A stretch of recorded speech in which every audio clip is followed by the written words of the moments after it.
Nivedita Shukla ma'am, जो कि एक एंकर के साथ साथ वॉइस ओवर आर्टिस्ट भी हैं और जिन्हें इस फील्ड में 9 साल हो चुके हैं। तो आइए जानते हैं उनसे उनकी जर्नी के बारे में।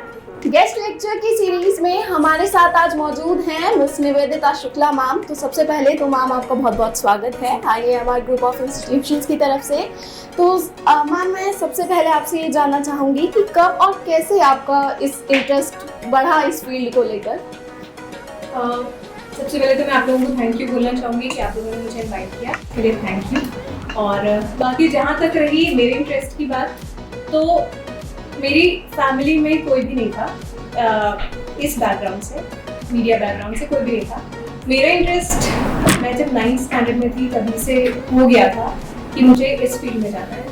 तो अगर 9th में मैं ये सोच पा रही हूँ कि हाँ मुझे किस फील्ड में जाना है, तो मुझे लगता है कि हाँ मेरा माइंड सेट था कि मुझे इधर उधर भटकना नहीं है, मुझे उसी फील्ड में जाना है। और फिर 11th-12th में कॉमर्स लेने के बाद और फिर बीकॉम करने के बाद फिर मैंने सोचा कि अब मेरे को जो मैंने सोचा था, जो मैंने चाहा था कि मुझे अचीव करना है, उस तरफ बढ़ना चाहिए। तो फिर मैंने YMCA से डिग्री ली और फिर डिप्लोमा लिया और फिर उसके बाद काम शुरू किया और इसी तरीके से जर्नी आगे बढ़ती गई।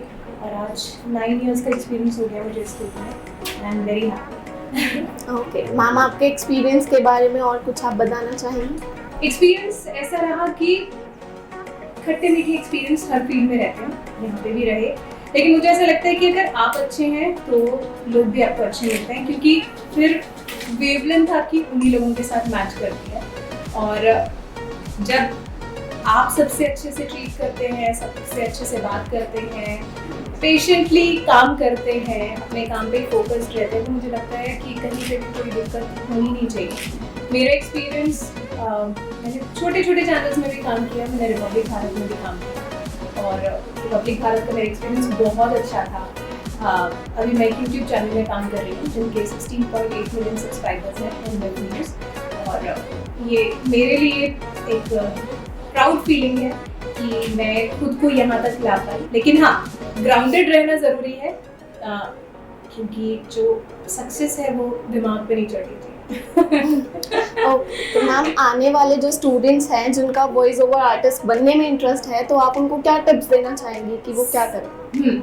ये बहुत इम्पोर्टेंट है और मैंने खुद सीखा है, क्योंकि हम लोगों ने जो YMCA में पढ़ा बस वही ट्रेनिंग हम लोगों ने ली है, बाकी और कोई ट्रेनिंग नहीं ली है। शुरुआत हमारी भी ऐसी हुई थी, हमें ऐसे कॉम्प्लीमेंट बोल लीजिए या जो टीचर्स की तरफ से जो कमेंट मिलता था, जो रिव्यू मिलता था, वो ये मिलता था कि आपकी आवाज़ बहुत स्वीट है या रेडियो के लायक है। तो उससे लगता था कि क्यों, मतलब हम ऐसे क्यों। तो धीरे धीरे करके न्यूज़पेपर्स पढ़ना शुरू किया, स्क्रिप्ट्स पढ़नी शुरू की, वॉइस मॉड्यूलेशन शुरू किया, इमोशंस डालने शुरू किए। तो मुझे लगता है कि एक आपका प्रोनाउंसिएशन, एक आपकी डेली प्रैक्टिस, आपका मॉड्यूलेशन, आपका इमोशंस, आपका ऑडियंस के साथ कनेक्शन, यही सब चीज़ें हैं जो ध्यान में रखने की ज़रूरत है एक वॉइस ओवर आर्टिस्ट, एक बेहतरीन वॉइस ओवर आर्टिस्ट बनने के लिए। और ये एक ऐसी फील्ड है जहाँ रोज़ कुछ नया सीखते हैं, तो आपकी जो सीखने की जर्नी है वो कभी खत्म नहीं होती, वो हमेशा आगे बढ़ती रहती है। तो आपको ये कभी नहीं होना चाहिए कि ओके आई एम परफेक्ट और मुझे सब कुछ आता है, ये नहीं हो सकता। तो हमेशा सीखते रहना चाहिए, उसी तरीके से आगे बढ़ते रहना चाहिए। Thank you so much ma'am for your time. अब हम IIMR के कुछ स्टूडेंट से जानते हैं कि उन्होंने इस गेस्ट लेक्चर से क्या सीखा।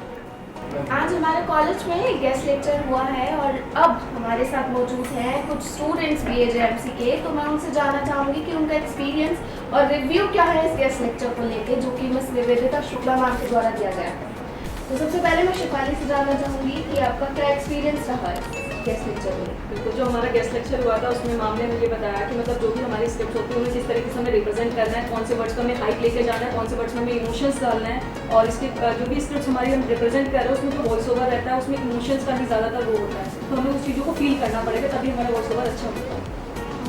तो वनीशा, आपका एक्सपीरियंस कैसा रहा? सबसे पहले तो मैम ने हमें ये सिखाया कि कैसे हमें अपनी वॉइस से ओवरकम करना चाहिए, किस तरीके से किस सिचुएशन में अपनी वॉइस को मेंटेन करके रखना है। और बहुत सारी स्क्रिप्ट्स उन्होंने ऑन द स्क्रीन हम पे प्रैक्टिस भी करवाई कि किस तरीके से हमारी पिच हाई जा रही है, लो जा रही है, और कैसे मेंटेनेंस रखना है, और किस तरीके से बैकग्राउंड की चीज़ों को इग्नोर करना है। तो अभिषा, मैं आपसे जानना चाहूँगी कि आज के गेस्ट लेक्चर का एक्सपीरियंस कैसा था? एक्सपीरियंस जो था वो बहुत ही ज़्यादा वंडरफुल था। मैम आई थी, उनका खुद का इस फील्ड में 9 इयर्स का एक्सपीरियंस था। उन्होंने हमें बताया कि फील्ड चाहे जो भी हो, हमें उतार चढ़ाव आते हैं और उन्हें से फेस करना पड़ता है। खास तौर पर हमारी जो पत्रकारिता की दुनिया में, पत्रकारिता की जो फील्ड है, इसके अंदर तो हमें काफ़ी ज़्यादा कॉम्प्लिकेशंस आएंगी, but after all at the end हमें इनका नहीं हारनी है और अपने ऊपर सेल्फ कॉन्फिडेंस बनाए रखना है, तो हम ज़रूर एक दिन आने आएंगे। तो तनुश्री, आपका क्या एक्सपीरियंस रहा और आपने क्या सीखा इस गेस्ट लेक्चर से? ओवरऑल एक्सपीरियंस तो बहुत अच्छा था और काफ़ी नॉलेज भी थी मैम ने हमें। लाइक मैम ने हमें बताया कि जब भी हम कोई भी वॉइस ओवर करते हैं तो आपको कब कहाँ पॉजेस लेने हैं, कब कहाँ आपको परफेक्शन रखनी है वर्ड्स में, क्लियरिटी रखनी है, तो ये मेन है इसमें। तो मैम ने काफ़ी नॉलेज इसमें शेयर किया हमसे। तो मनु, मैं आपसे जानना चाहूँगी कि आज के गेस्ट लेक्चर में आपने क्या सीखा? सबसे पहले मैं उन गुरुवर का धन्यवाद अदा करना चाहूँगा। उन्होंने इस प्रकार के विचार विकसित किए। उन्होंने कहा कि आप जिस प्रकार से अपनी आवाज़, आप जिस प्रकार से आपने कहा है, बोला है, बहुत अच्छा है और आप आगे प्रयासरत रहें और आप सफलता प्राप्त कर सकते हैं। बस इतना ही कहना चाहूँगा।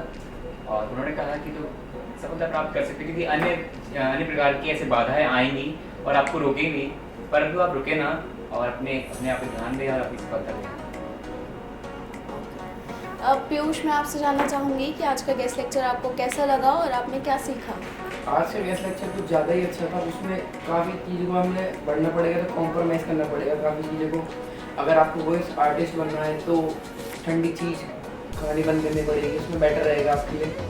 आज के लिए गेस्ट लेक्चर का ये सिलसिला यूं ही जारी रहेगा, तब तक जुड़े रहिए हमारे साथ।